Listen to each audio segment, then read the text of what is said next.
دفتر سے واپسی میں اسے زیادہ دیر ہو جاتی تو کال پر کال کر کے اس کے ناک میں دم کر دیتی۔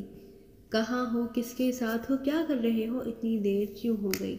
وہ عنایت سے سوال پر سوال کیے جاتی۔ عنایت کا فون دوسری کال پر مصروف ملتا تو کال ملنے پر وہ پہلا سوال یہی کرتی، کس سے بات کر رہے تھے؟ عنایت کبھی چڑ بھی جاتا اور کہتا، کیا مطلب ہے، کس سے بات کر رہا تھا؟ ملازمت پیشہ آدمی ہوں، کسی آفیسر، کسی کولیگ کی کال بھی ہو سکتی ہے۔ عورت ہو یا مرد؟ افروز پوچھتی۔ عورت۔ افروز کو جلانے کو عنایت کبھی جھوٹ بھی بول دیتا۔ تبھی آپ اتنی دیر سے لگے ہوئے تھے، افروز جھلے بھنے لہجے میں کہتی۔ بے وقوف عورت، مرد تھا۔ افروز اس کے سچ کو جھوٹ قرار دیتی۔ جھوٹ مت بولو، عورت تھی۔ اچھا بھائی، عنایت زچ ہو جاتا۔ پھر؟ مجھے پتا ہے تمہیں باہر کی عورتیں اچھی لگتی ہیں۔ افروز فون پر ہی چلانے لگتی۔ شکی عورت، بے وقوفی کی باتیں مت کرو۔ مجھے باہر کی عورتیں اچھی لگتی ہوتیں تو میں تمہارے ساتھ اتنے سال نہ گزارتا۔ جاؤ جاؤ، اب کسی اور کے ساتھ گزار لو، افروز چلاتی۔ افروز کا اپنا فون زیادہ تر بزی رہتا، کبھی ماں کو فون، کبھی کسی کی بہن کو فون، کبھی کسی سہیلی سے گپ شپ، تو کبھی رشتے دار سے یا دوسرے رشتے دار کی غیبت۔ بچوں کی تعلیم و تربیت پر بھی افروز نے کوئی خاص توجہ نہ دی تھی۔ تربیت کے فقدان نے بچوں کو بے مہار کر دیا تھا۔ تعلیم سے انہیں زیادہ دلچسپی نہ تھی، بس پاس ہو جاتے۔ حالانکہ ذہین اتنے تھے کہ تعلیم سے دلچسپی ہوتی تو کہیں سے کہیں پہنچے ہوتے۔ آپس میں ایک دوسرے کے ادب و لحاظ سے بھی عاری تھے۔ سلیمان اور عفان ذرا ذرا سی بات پر لڑنے بھیڑنے لگتے۔ ہیرا بھی کبھی سلیمان تو کبھی عفان کی حمایت میں آستینیں چڑھا کر کھڑی ہو جاتی اور گلا پھاڑ کر چلانے لگتی۔ وہ دونوں کو ہی بکنے لگتی۔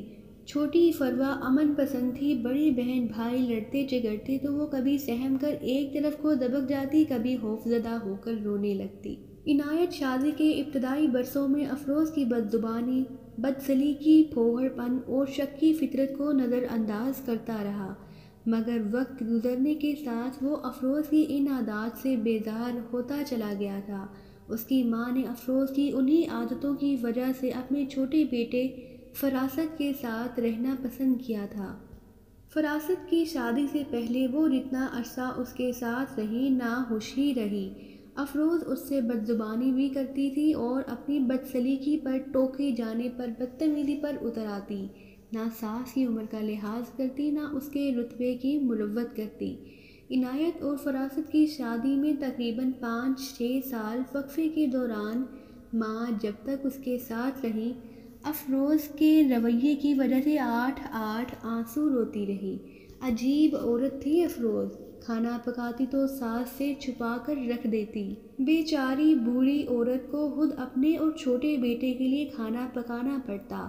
ساس کبھی اس کے پھوہڑ پن پر ٹوکتی تو وہ شرمندہ ہونے کی بجائے زبان چلانے لگتی۔ ہاں، ہمیں سب پتہ ہے کون کتنا سلیقہ مند ہے، ہمیں سبق نہ دے سلیقہ مندی کا۔ فراست کی شادی ہوتے ہی ماں گھر کی نچلی منزل پر چھوٹی بہو کے ساتھ رہنے لگی۔ عنایت کو قلق تھا کہ وہ بڑا بیٹا تھا، ماں کو اس کے پاس رہنا چاہیے تھا۔ مستقلاً نہ صحیح، کچھ وقت اپنے فراست بیٹے کے ساتھ اور اس کی فیملی کے ساتھ، کچھ وقت اس کے ساتھ۔ اپنے اس قلق کا اظہار اس نے بارہا ماں سے بھی کیا تھا۔ وہ مفاہمت پسند عورت تھی، عنایت کو سمجھاتی، کوئی بات نہیں بیٹا، ساتھ رہ کر نہ خوش رہنے سے علیحدہ ہو کر خوش رہنا بہتر۔ اور علیحدہ بھی کب ہیں؟ روزانہ تو تم میرے پاس آ کر بیٹھتے ہو، میرا خیال بھی رکھتے ہو۔ عنایت بیوی سے چھپ چھپاتے ماں کی ضرورتوں کا حتی الامکان خیال رکھتا۔ تنہا ملتے ہی وہ بیوی سے پہلے ماں کی مٹھی میں اس کا خرچہ دبا دیتا۔ کبھی اس کے لیے کپڑوں کا جوڑا خرید لاتا، کبھی چپل، کبھی فروٹ تو کبھی خشک میوہ جات۔ وہ بیمار ہوتی تو ڈاکٹر کے ہاں لے جاتا، اس کی دوا دارا کرنا۔ ماں کا خیال چھوٹا بیٹا اور اس کی بیوی بھی ہر طرح سے رکھتے۔ افروز کو اندازہ تھا کہ عنایت اس سے چوری چھپے ماں کو پیسے بھی دیتا ہے اور اس کی ضرورتوں کا خیال بھی رکھتا ہے، مگر اس سلسلے میں وہ عنایت پر کوئی پابندی لگانے سے قاصر تھی۔ عنایت نے سخت لہجے میں اس سے کہہ دیا تھا، تمہاری اور بچوں کی ہر ضرورت پوری کرتا ہوں میں۔ اگر تم نے امی کو میرے لیے کچھ لینے دینے پر گڑبڑ کی تو سیدھی اپنے ماں باپ کے گھر جاؤ گی۔ ذرا رعایت نہیں کروں گا میں تمہارے رویے کی وجہ سے وہ پہلے ہی میرے ساتھ نہیں رہتی۔ یہی میرے لیے بہت بڑی شرمندگی کی بات ہے۔ عنایت کو افروز سے ایک نہیں بے شمار شکایتیں تھیں، مگر کچھ اپنی شرافت، کچھ ماں کے سمجھانے بجھانے سے وہ افروز سے طبعی ہم آہنگی نہ ہونے کے باوجود خاموشی سے گزر بسر کیے گیا۔ ماں چاہتی تھی کہ اس کی ازدواجی زندگی کا شیرازہ نہ بکھرے، گھر بنا رہے، جڑا رہے، لیکن وقت کے ساتھ عنایت باوجود کوشش کے افروز کے طرز عمل کے رد عمل میں تلخ ہوتا چلا گیا۔ عورت نے اسے نہ ذہنی سکون دیا، نہ بچوں کی تعلیم و تربیت پر توجہ دی تھی، گھر کو امن و خوشی کا گہوارہ بنانے کی بجائے اکھاڑا بنا دیا تھا۔ دونوں بیٹے سلیمان اور عفان آئے دن ایک دوسرے سے لڑتے، نہ بڑے کی چھوٹے پر شفقت تھی، نہ چھوٹے کو بڑے کا احترام۔ بڑی بیٹی ہیرا زبان درازی میں ماں سے بھی سوا تھی، ماں اسے ایک کہتی تو وہ پلٹ کر 10 سناتی۔ بھائیوں سے بھی اکثر اس کی مورکہ آرائی رہتی، بس ایک فروا تھی جس نے تینوں بڑے بھائی بہنوں سے الگ اپنی دنیا بسا لی تھی۔ اسے ماں سے بھی محبت تھی، باپ سے بھی ہمدردی، بھائی بہنوں کے منہ بھی نہ لگتی۔ دادی چچی کا بھی احترام کرتی اور چچا کی دونوں بیٹیوں سے بھی اچھا سلوک رکھتی، جس پر اسے ماں سے اکثر ڈانٹ بھی سننے کو ملتی، کیوں گھسی رہتی ہو تم ان دشمنوں میں؟ فروا جب چھوٹی تھی تو افروز اسے دادی اور چچا چچی سے دور رہنے کی تنبیہ اس کا گال اپنی چٹکی میں دبوچ کر کیا کرتی تھی، اور فروا اس کے اس تشدد پر ہلکی سی سسکاری بھر کر رہ جاتی۔ کافی دیر اسے اپنا گال سہلانا پڑتا، لیکن اب وہ چھوٹی نہ رہی تھی۔ افروز نے اس کے گال کو چٹکی میں دبوچنے کی بجائے آنکھیں دکھانے پر اکتفا کر لیا تھا۔ ماما دشمن تو نہیں ہے وہ، فروا اپنی ماہین سی آواز میں بولتی۔ ہاں تو جیسے دوست ہیں نا، افروز اسے گھورتی۔ دادو تو اتنا پیار کرتی ہیں ہم سب سے، دکھاوا فریب میں جانتی ہوں بڑھیا کتنا پیار کرتی ہے تم سب سے۔ ارے اس کا تو اگر بس چلتا مجھے اس گھر سے نکلوا کر ہی دم لیتی، تم تو بچے تھے، تمہیں کیا خبر اس عورت نے کتنے ظلم کیے ہیں مجھ پر۔ افروز جھوٹ موٹ رونے لگتی، حالانکہ ایسا ہرگز نہ تھا۔ عنایت کی ماں تو اب بھی، جبکہ وہ بیوی سے بھر پایا تھا، اسے سمجھاتی، بیٹا گھر بنا رہے، جڑا رہے تو اچھا ہے۔ اتنے برسوں سے برداشت کر رہا ہوں امی، اب تو عاجز آ گیا ہوں۔ میرے بچے جوان ہو گئے، خود بڑھاپے کی دہلیز پر پہنچ رہی ہے، مگر سدھرنے میں نہیں آتی، عنایت نے کہا۔ اللہ تمہارے صبر کا اجر دے گا تمہیں، ماں عنایت کو دلاسا دیتی۔ اسے بخوبی اندازہ تھا کہ اس کا لائق، محنتی، فرما بردار اور شریف النفس بیٹا، جسے اس نے اس کے مرحوم خاوند نے اپنی پہلی اولاد ہونے کے باعث کتنے ناز و نام میں پالا تھا، شادی کے بعد کیسی بیچاری زندگی بسر کر رہا ہے۔ اسے افسوس ہوتا کہ یہ شریک حیات کا انتخاب کرتے ہوئے اس نے لڑکی کی ظاہری خوش روئی ہی کو کیوں اہمیت دی، اخلاقی و صاف پر توجہ کیوں نہ دی۔ اسے اپنی غلطی کا احساس تھا۔ افروز سے عنایت کا رشتہ طے ہو جانے کے بعد شادی سے پہلے 2 مرتبہ ایسے مواقع آئے تھے جب افروز نے تنک مزاجی دکھائی تھی۔ اول جب منگنی کے بعد پہلی عید پر وہ بڑے چاؤ سے ہونے والی بہو کے لیے عید کا جوڑا لے کر گئی تھی، اور اس نے اسی کی موجودگی میں بے دھڑک کہا تھا، کیسا پینڈو کلر ہے۔ دوم جب ایک موقع پر اس نے ہونے والی بہو سے پوچھا، کیا کیا پکا لیتی ہو، تو اس نے نہایت نحوت سے جواب دیا، جو مجھے پسند ہو، اور اپنے جواب پر خود ہی زور سے کہا مار کر ہنسی تھی۔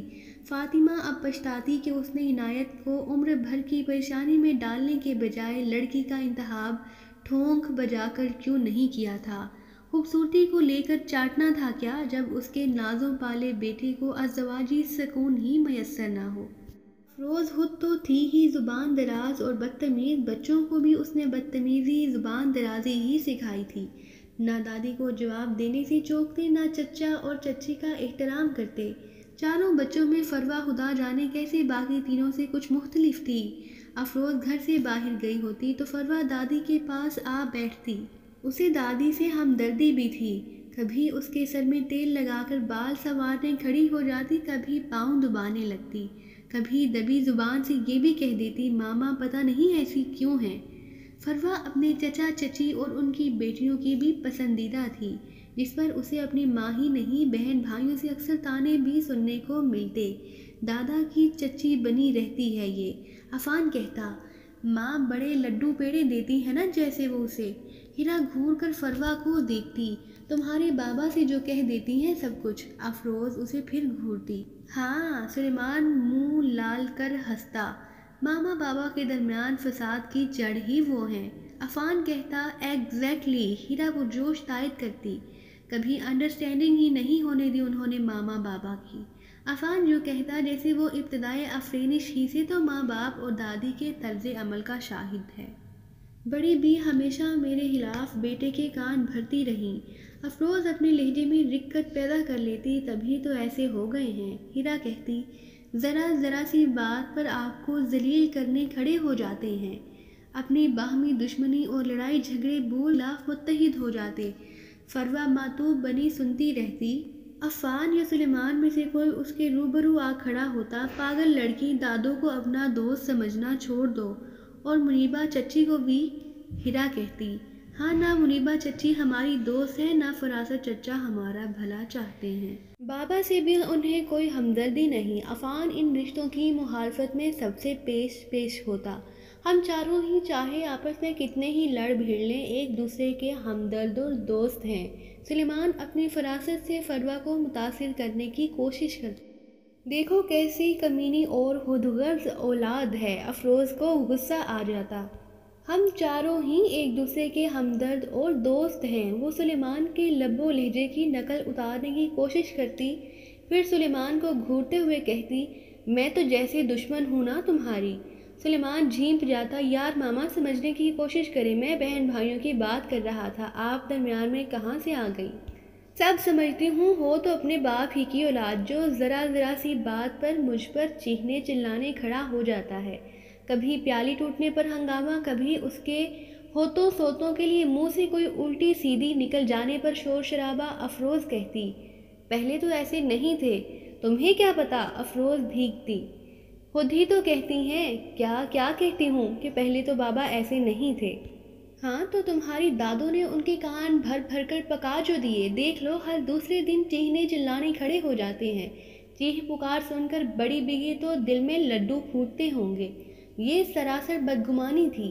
ماں لاکھ عنایت اور اس کے بال بچوں کے ساتھ نہ رہتی تھی، عام حالات میں ان سے لا تعلق بھی رہتی تھی، مگر جو ہی اوپری منزل سے شور و شر کی آواز سنائی دیتی، بوڑھی عورت ہانپتی کانپتی نیچے سے اوپر پہنچتی۔ اب کیا ہوا؟ اب اس لیے کہنا لازم ہوتا کہ گھر کی بالائی منزل پر آئے دن ہنگامہ ہونا معمول بن گیا تھا۔ کبھی برتن ٹوٹنے، چولہا پر رکھا دودھ ابل جانے، ہنڈیا جل جانے، یا کسی اور بات پر عنایت اور افروز کے درمیان بدمزگی۔ عنایت ایک کہتا، افروز 10 سناتی۔ کبھی سلیمان اور عفان میں تکرار لپاڑ کو پہنچی ہوتی، اس کا گریبان اس کے ہاتھ میں۔ ایک ماں باپ کی اولاد دشمنوں کی طرح ایک دوسرے کو جھنجھوڑنے کے در پہ ہوتے۔ کبھی ہیرا ایک یا دونوں بھائیوں سے لڑ رہی ہوتی اور فروا شیروں کی کھچار میں گرے بے بس شکار کی طرح خوفزدہ ہوتی، ہاتھ جوڑے گڑ گڑا رہی ہوتی، پلیز مت لڑو تم لوگ۔ افروز چلاتی، کم بختو، کتوں کی طرح مت بھیڑو ایک دوسرے کو۔ سلیمان کچن میں جاتا اور کبھی چمٹا کبھی بیلن عفان پر تان کر کھڑا ہو جاتا۔ افروز کے منہ سے فلک شگاف چیخ نکلتی، فروا کی گگی بندنے لگتی۔ ہیرا اپنا ہاتھ اونچا کر کے سلیمان کے ہاتھ کو حملے سے روکنے اور دونوں بھائیوں میں بچ بچاؤ کرانے کی کوشش کرتی۔ بابا کو فون کرو، بابا کو فون کرو، افروز بلند آواز میں کہتی۔ فاطمہ اتھل پتھل سانسوں کے ساتھ اوپر پہنچتی۔ فروا ہاتھ پاؤں ڈھیلے کر کے کسی قریبی شے کا سہارا لے کر نیچے بیٹھ جاتی۔ یہی اینٹی کلائمز ہوتا۔ وہ دیکھو بہن کو دیکھو، مر جائے گی کسی دن، افروز دھمکاتی۔ سلیمان ہاتھ میں پکڑا ہتھیار پھینک دیتا اور عفان کو گھورتا ہوا فروا کو تسلی دینے لگتا۔ کچھ نہیں ہوا بھائی، کچھ نہیں ہوا، اسے پانی پلاؤ، افروز کہتی۔ ہیرا پانی لانے کو دوڑتی، عفان بڑبڑاتا ہوا کمرے کا رخ کرتا۔ فاطمہ اپنے لرزتے کانپتے ہاتھوں سے فروا کو سہارا دے کر نیچے سے اٹھانے کی کوشش کرتی اور آس پاس کسی کرسی، تپائی یا دیوان پر بٹھا دیتی۔ ہیرا پانی کا گلاس فروا کے منہ سے لگاتی اور وہ ایک دو گھونٹ بھر کر گلاس پرے کر دیتی۔ کیوں روز روز تماشا دکھاتے ہو تم لوگ محلے والوں کو؟ فاطمہ ناگواری سے کہتی۔ آوازیں باہر تک جاتی ہیں۔ جانے دیں، سلیمان بدتمیزی سے کہتا۔ بے شک جائیں، عفان کمرے سے نکل آتا۔ محلے والے ہمارے رشتہ دار نہیں ہیں۔ افروز غلاتی۔ فاطمہ کو بھی غصہ آ جاتا۔ لڑو بھائی، خوب لڑو، مار دو ایک دوسرے کو تاکہ روز روز کے اس عذاب سے جان چھوٹے۔ دادو اب آپ شروع ہو گئیں، ہیرا منہ بگاڑ کر کہتی۔ میں کیا شروع ہو گئی؟ سمجھا رہی ہوں، شرم دلا رہی ہوں تم لوگوں کو۔ سارے محلے میں ایک یہی گھر ہے جہاں آئے دن تماشا ہوتا ہے، کسی اور گھر سے آواز آتی ہے کیا؟ ہاں ہاں، بس ہم ہی ذلیل لوگ ہیں، باقی تو سب شریف ہیں، سب کی ہسٹری معلوم ہے ہمیں۔ افروز اوچھا وار کرتی۔ تمہارے منہ تو لگتی نہیں ہوں میں، شام کو بیٹا آئے تو ایک ایک کے 10 لگا تو دیتی ہو اس سے۔ افروز کہتی، اللہ کی مار لگانے والی پر۔ فاطمہ کہتی، اللہ دادو ہیں تو آپ بہت بڑی کھلاڑی، بابا کو ماما اور ہم لوگوں کے خلاف بھر بھی ہوپ دیتی ہیں اور پھر معصوم بھی بن جاتی ہیں۔ سلیمان بدتمیزی کرتا۔ اولاد کی اولاد کے ہاتھوں یوں اپنی ذلت ہوتے دیکھ کر فاطمہ کا جی بھراتا۔ جتنے پردے میں ڈالتی ہوں اللہ ہی جانتا ہے، وہ روحان سی ہو کر کہتی۔ ارے یہاں کون سے الٹے پلٹے کام ہو رہے ہیں جو پردے ڈالتی ہو؟ تنتناتی۔ حالہ آپ نیچے آ جائیں۔ نچلی منزل سے زینے کے نزدیک کھڑی منیبہ پکارتی۔ جاؤ، تمہاری سگی بلا رہی ہے۔ افروز مزید بدتمیزی دکھاتی۔ جائیں دادو، پلیز چلی جائیں، فروا دادی سے کہتی۔ فاطمہ آنسو پوچھتی بوجھل دل کے ساتھ نیچے چلی جاتی۔ حالہ آپ چلی کیوں جاتی ہیں اپنی بے عزتی کروانے کو؟ زینے کے نزدیک کھڑی منیبہ ساس کا ہاتھ تھام لیتی۔ ہاں ہاں، وہ تمہاری بچیاں کر لے ساری عزت، ہمیں اپنے گلے میں تمغے لٹکوانے کا کوئی شوق نہیں۔ کنسویاں لینے کو اوپر زینے کے نزدیک آ کھڑی ہوئی افروز فنکار تھی۔ منیبہ خاموش رہنے میں ہی عافیت جانتی۔ عنایت کو نہ فاطمہ کچھ بتاتی، نہ منیبہ اور اس کا شوہر۔ عنایت کو اس کی عدم موجودگی میں گھر آئے دن ہونے والے ہنگامے اور اس کے بیوی بچوں کی فاطمہ سے بدتمیزی اور بدزبانی کے بارے میں کچھ نہ بتانا گویا فساد کو مزید ہوا دینے سے بچانے کا معاہدہ تھا۔ فاطمہ اور اس کی چھوٹی بہو اور بیٹے کے درمیان فاطمہ کو عنایت پر ترس آتا۔ اگر فراست اور منیبہ کبھی اسے مجبور بھی کرتے کہ وہ اسے بتائے کہ اس کی بیوی ہی نہیں، بچے بھی اس سے کتنی بدتمیزی کرتے ہیں، تو وہ گڑ گڑا کر دھیرے سے کہتی، وہ بیچارہ تو پہلے ہی عذاب میں ہے، میں بتاؤں گی تو عذاب بڑھے گا، کم تو ہونے سے رہا۔ حالانکہ میں نے ایک دفعہ کہیں پڑھا تھا کہ ہر اچھے آدمی کے لیے جسے دنیا میں بیوی بری ملی ہو، آسمان پر ایک حور بیٹھی اس کا انتظار کر رہی ہوتی ہے اور زمین والی بیوی کو اس آدمی کے ساتھ برا سلوک کرتے دیکھ کر کہتی ہے، او بدبخت، کیوں تو ستاتی ہے اس نیک آدمی کو؟ اسے تو میرے پاس آنا ہے، میں اس کا انتظار کر رہی ہوں۔ ایک روز منیبہ نے ساس سے، جو اس کی حالہ بھی تھی، کہا۔ فاطمہ نے ٹھنڈی سانس بھری اور دل گرفتگی سے بولی، خدا بخشے، میری ماں کہا کرتی تھی، لوگ بیٹیوں کے نصیب اچھے ہونے کی دعا مانگتے ہیں، ماں باپ کو اپنے بیٹوں کا مقدر اچھا ہونے کی دعا بھی مانگنا چاہیے۔ نہ کرے بیٹے کی قسمت کسی خراب عورت سے لڑ جائے تو اس کی زندگی عذاب ہو جاتی ہے، بڑے بھائی کی طرح۔ اپنے شوہر فراست کی دیکھا دیکھی منیبہ بھی عنایت کو احترام سے بڑے بھائی کہا کرتی تھی۔ ہاں، میری عنایت کو اچھی عورت نہیں ملی، کبھی اس عورت نے شوہر کو دل سے عزت نہیں دی، سچی محبت کی نظر سے نہیں دیکھا، کبھی اس کے کھانے پینے کا اس طرح خیال نہیں رکھا جیسے ایک اچھی بیوی رکھتی ہے، کبھی اس کے دکھ درد کی ساتھی نہیں بنی، کبھی اس کی بیماری آزاری میں اس کی دلداری نہیں کی، ہمیشہ دل آزاری ہی کرتی رہی۔ منیبہ جو پڑھی لکھی تھی، ساس کی بات سن کر بولی، حالہ افروز بھائی جیسے لوگوں کو سیلف سینٹرڈ کہا جاتا ہے، انہیں صرف اپنی ذات کی پرواہ ہوتی ہے، انہیں صرف اپنی خوشی، اپنا غم دکھائی دیتا ہے، انہیں دوسروں کے دکھ سکھ کی کوئی پرواہ نہیں ہوتی، ان کے لیے صرف اپنی ذات اہم ہوتی ہے۔ خود غرضی ہے نا منیبہ؟ فاطمہ کے لہجے میں ناگواری کے ساتھ دکھ بھی تھا۔ ہاں حالہ، سراسر خود غرضی اور خود پسندی۔ انسان کو اتنا خود غرض نہیں ہونا چاہیے کہ اسے اپنے سوا اور کوئی دکھائی ہی نہ دے۔ جسے اپنے سوا کوئی اور دکھائی نہ دے، وہ آخر میں اکیلا ہی رہ جاتا ہے۔ عام سمجھ بوجھ کی عورت فاطمہ نہایت فلسفیانہ بات کر گئی، حالہ آپ ان کے جھگڑے چکانے مت جایا کریں، افروز بھابھی اور بچے جب آپ سے بدتمیزی کرتے ہیں تو مجھے اچھا نہیں لگتا۔ منیبہ بولی،